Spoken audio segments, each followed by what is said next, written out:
రాస్తూ అంటాడు, యెహోవా పనిని అశ్రద్ధగా చేయువాడు ఏమవుతారు?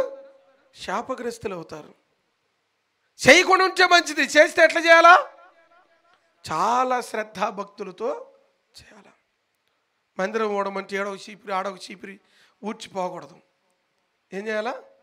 శుభ్రంగా మందిరాన్ని శ్రద్ధగా చేయాలి. పై పైన బూజు దులపండ్రా మందిరానికి నాన్న, మందిరం శుభ్రం చేసుకుందామంటే అక్కడక్కడ దుడిచేసి అయిపోయిందని చెప్పి తిరిగేవాళ్ళు లేకపోలే.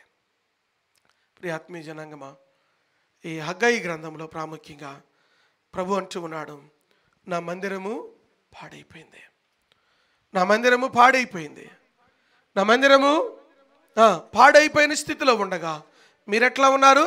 స్వరంభి వేసిన నీళ్లలో బ్రతుకుతాం. మీ ప్రవర్తనను సరిచేసుకోండి.